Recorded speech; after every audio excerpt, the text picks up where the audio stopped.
Hello, this is the third session on a series on pain. And to recap, the first session was on the cause of pain, which is the belief in separation. In the Course, Jesus says that fear is the material of dreams, and so every dream is a dream of fear.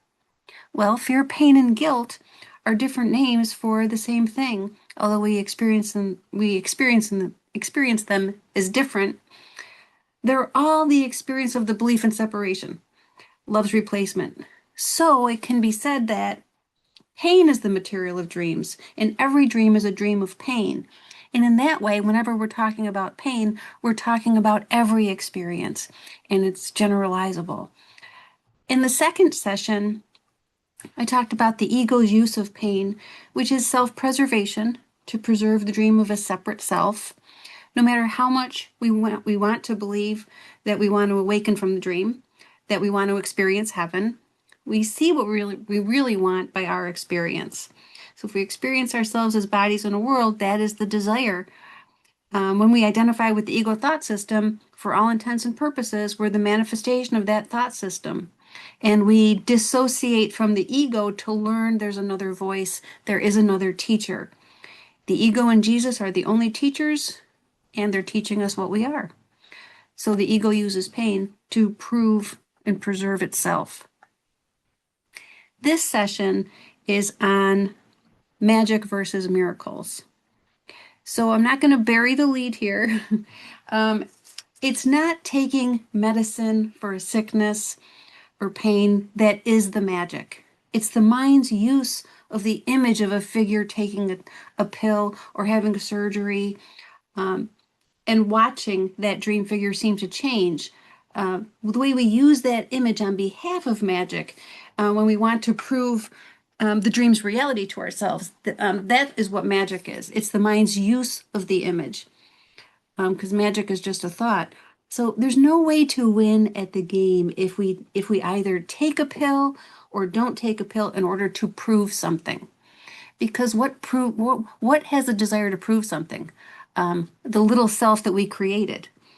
The truth isn't compelled to prove anything. The truth only knows itself and merely is. So what I'm going to do is I'm going to talk about some of what the Course says about magic, then some of what it says about miracles, then discuss compromise approaches, and then talk about the nature of magic and miracles, and then close. So the Course says in Chapter 2, Section 5, magic is the mindless or the miscreative use of mind. You see how that has nothing to do with form or behavior? It is the mindless or miscreative use of mind. It's not about the body. It's not about what the body does. Magic is not about what you do or what anyone else does. It's only how you see it. He talks about the forms of magic in lesson 50 in the workbook, I am sustained by the love of God. And he says, in this world you believe you're sustained by everything but God. Your faith is placed in the most trivial and insane symbols. Pills, money, protective clothing, influence, prestige, being liked, knowing the right people, and an endless list of forms of nothingness that you endow with magical powers. Those are the replacements for God. So he references pain by referencing pills. We take pills for physical or psychological pain, and he's calling them trivial and insane symbols. We place our faith in them by seeing them as cause and producing an effect. So we can still take them. The body can do anything without seeing something outside of us as cause. Okay, and in psychotherapy purpose process practice, he says magic's purpose is to make illusions true through false perception. Here again, it's perception that is the only problem. We believe the separation happened, we perceive its devastating consequences, and that is the reversal of cause and effect. So it's the purpose we no longer want, to make illusions true. We use magic to make our illusions true. And he says, If illness is real, it cannot be overlooked in truth, for to overlook reality is insanity. So you can say if pain is real, it can't be overlooked in truth, for to overlook it. You so illusion, illness is an illusion. If it's real, it can't be overlooked. So that's what leads into magic's purpose is to make the illusion true. And on miracles, I'm going to start with chapter 28. He says, the miracle does nothing. All it does is to undo, unless it cancels out the interference to what has been done. He also says, this world was over long ago, and the miracle but shows the past is gone, and what is gone, what is truly gone, has no effects. So the miracle does nothing but to show him that he has done nothing. In the workbook, let's see, he says, a miracle is a correction. It does not create nor really change at all. It merely looks on devastation and reminds the mind that what it sees is false. It undoes error but does not attempt to go beyond perception nor exceed the function of forgiveness. Nothing at all about changing a form there either. And that's in the workbook under What is a Miracle? So in that same part, he says, forgiveness is the home of miracles. And what is forgiveness? Forgiveness, and as we were taught by Ken, forgiveness is being in our wrong mind and looking upon it with Jesus. That's what being in the right mind is. So the miracle undoes error, but does not attempt to go beyond perception nor exceed the function of forgiveness. Again, he doesn't say that it corrects behavior. It doesn't correct behavior in you or anyone else. So I think there can be sometimes a tendency to use magic and miracles as swords to see guilt in ourselves or anyone else for the use of magic. But this entire dream is one big magic show. To pull pieces out and call them magic as though they're isolated from the rest is really just to seek guilt and preserve it.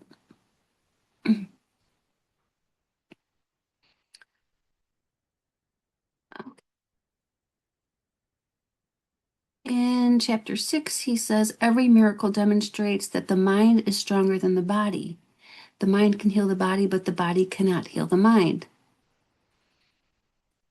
And he also says the Holy Spirit is the motivation for miracles. In chapter 12, he says miracles demonstrate that learning has occurred under the right guidance, for learning is invisible, and what has been learned can be recognized only by its results. Its generalization is demonstrated as you use it in more and more situations. You will recognize that you have learned there is no order of difficulty in miracles when you apply them to all situations. That is our life's work. There is no situation to which miracles do not apply, and by applying them to all situations, you will gain the real world. So, I think one of the greatest examples that it's not about form is that Jesus, the author of our course, our inner guide, the symbol of the truth in us, appeared to suffer and die on a cross. It's a great example of how it's not about the form. In Reason and Perception, chapter 21, he states that we will remember and we will look upon the vision of the Son of God, remembering who he is. And he says, what is a miracle but this remembering? So beautiful. We will look upon the vision of the Son of God, remembering who he is. That is the miracle. So I just pulled some out. Obviously, chapter 1 contains much about miracles. I just chose to pull out these specific sections to just kind of ground us in some of the definitions that he uses and the way to look upon these things. And now I'm going to talk about compromise approaches. So we might wonder, well, how can I go from my current perception, where I believe I am, what I believe I am, to where he's leading me? Would I ever experience myself in physical or psychological pain and not be afraid and not feel compelled to seek out magic? That's kind of leading into the compromise approach. And I just want to first say the course is written on different levels. So it meets the student wherever they believe they are. And you can be at different places on different days, in different years, different readings. So we're just going to take from it what we need and what we can accept and understand in any particular moment. he talks about a compromise approach in this way. In chapter 2, section 4, he says, all material means that you accept as remedies for bodily ills are restatements of magic principles. This is the first step in believing that the body makes its own illness. It is a second misstep to attempt to heal it through non-creative agents. It does not follow, however, that the use of such agents for corrective purposes is evil. Sometimes the illness has a sufficiently strong hold over the mind to render a person temporarily inaccessible to the atonement. In this case, it may be wise to utilize a compromise approach to mind and body in which something from the outside is temporarily given healing belief. And it's belief, not actual cause. This is because the last thing that can help the non-right-minded or the sick is an increase in fear. They are already in a fear-weakened state. If they're prematurely exposed to a miracle, they may be precipitated into panic. And then in that same chapter, in the following section, he says, physical medications are forms of, quote, spells. But if you're afraid to use the mind to heal, you should not attempt to do so. The very fact that you are afraid makes your mind vulnerable to miscreation. You are therefore likely to misunderstand any healing that might occur. And because egocentricity and fear usually occur together, you may be unable to accept the real source of the healing. Under these conditions, it is safer for you to rely temporarily on physical healing devices because you cannot misperceive them as your own creations. Okay.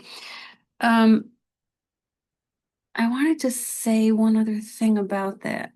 Let me see if I can find it. Okay. So there's two really important points to this.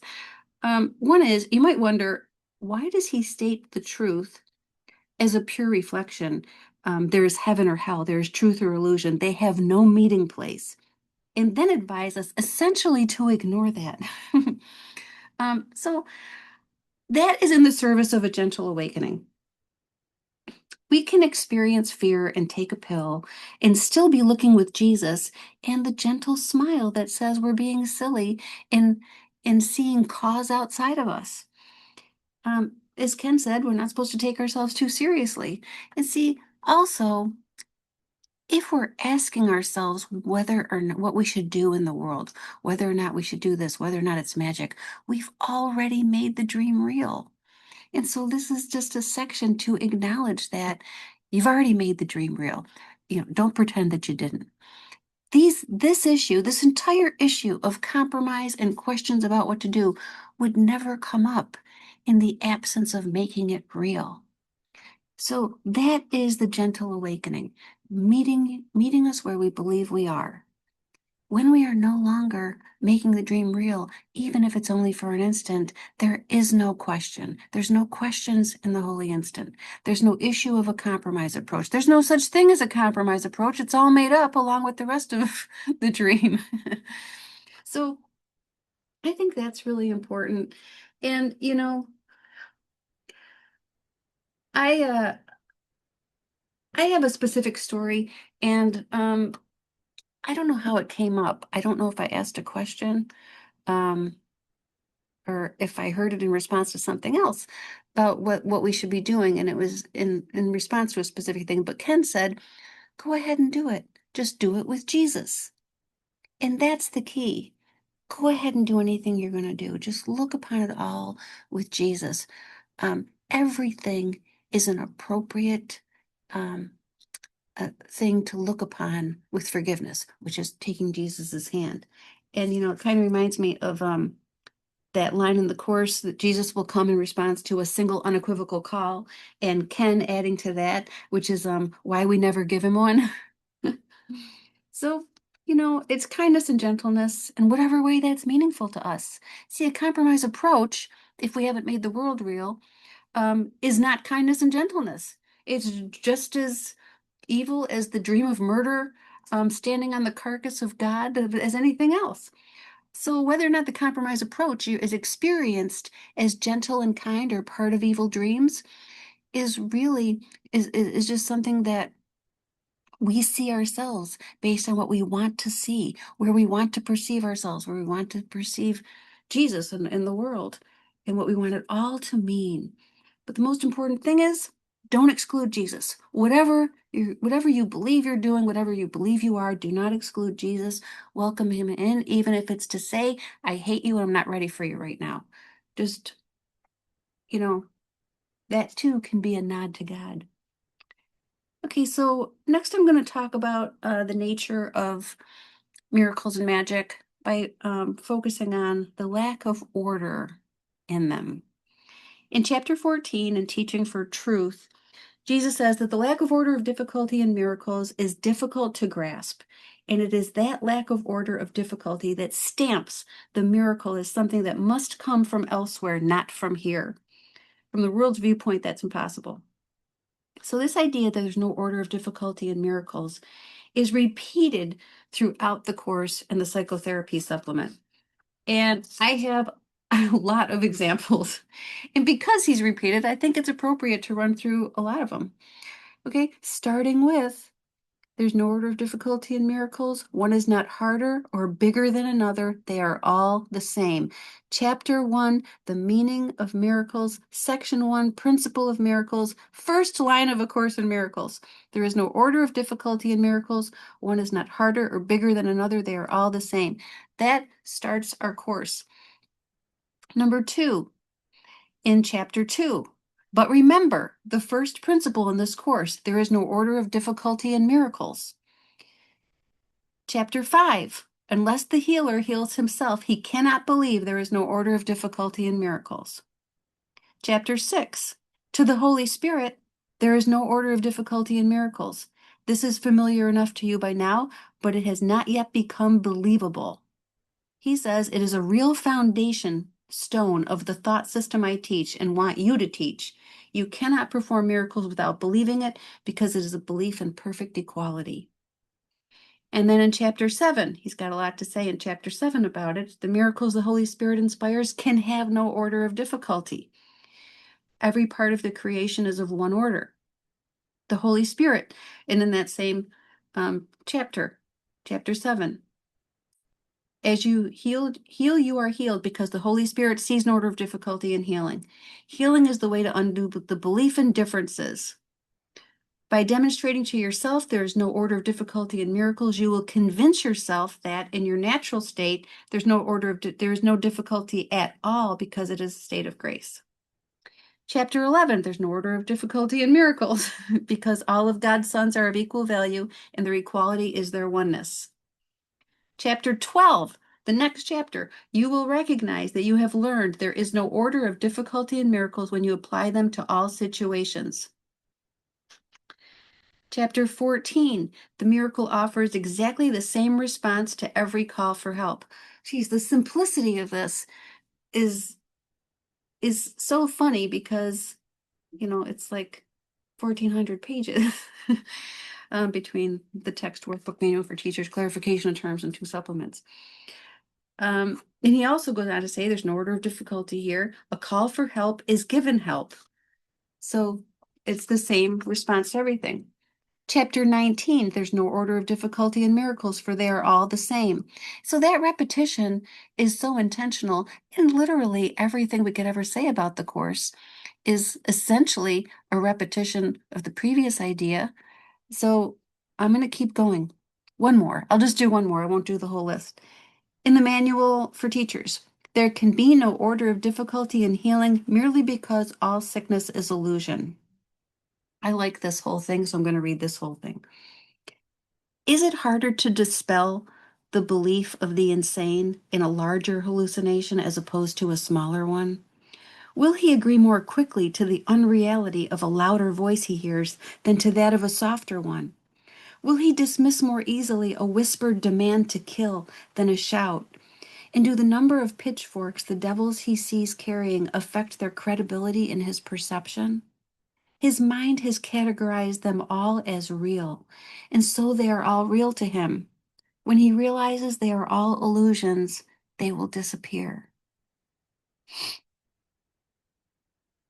I had 5 more examples, but I'm going to skip them. So the other side of this entire idea is that there is no hierarchy of illusions. He talks about this in The first law of chaos, that the truth is different for everyone, in chapter 3.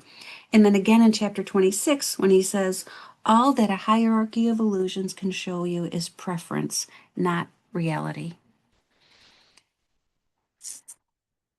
And I think another statement of this is in the Psychotherapy Purpose Process Practice pamphlet, where he says sickness is insanity because all sickness is mental illness, and in it there are no degrees. One of the illusions by which sickness is perceived as real is the belief that illness varies in intensity, that the degree of threat differs according to the form it takes. Herein lies the basis of all errors, for all of them are but attempts to compromise by seeing just a little bit of hell. This is a mockery so alien to God that it must be forever inconceivable. But the insane believe it because they are insane. So you see how that compromise approach is so related to no order of difficulty? Um, so there's no order of difficulty in miracles because there's no hierarchy of illusions, which means compromise is impossible. And yet we're kind and gentle to ourselves in the way that makes sense. So simply put, magic bears witness to illusions and miracles bear witness to truth. That's it. In the Manual for Teachers, the question is asked and answered, how do teachers of God deal with magic thoughts? It's how to deal with magic thoughts, not how to deal with any form of magic. The form cannot matter because all illusions are the same. And it's not how to deal with magic thoughts of other people either, or pointing out where they've gone wrong. All magic thoughts belong to you. There are no others. The sole responsibility of the miracle worker is to accept the atonement for himself. I just felt like throwing that in there because that's so important so that we don't trip ourselves up trying to fix anything around here. In closing, I'm going to offer a quote for when we are tempted to see ourselves in pain, physical or psychological, alone, afraid, despairing, feeling guilty. We can remember this line from chapter 20, The Vision of Holiness, section 8, The Vision of Sinlessness. I just think it's really beautiful, and I'm going to close on this. Think but an instant just on this. You can behold the holiness God gave his Son, and never need you think that there is something else for you to see. Thank you for listening.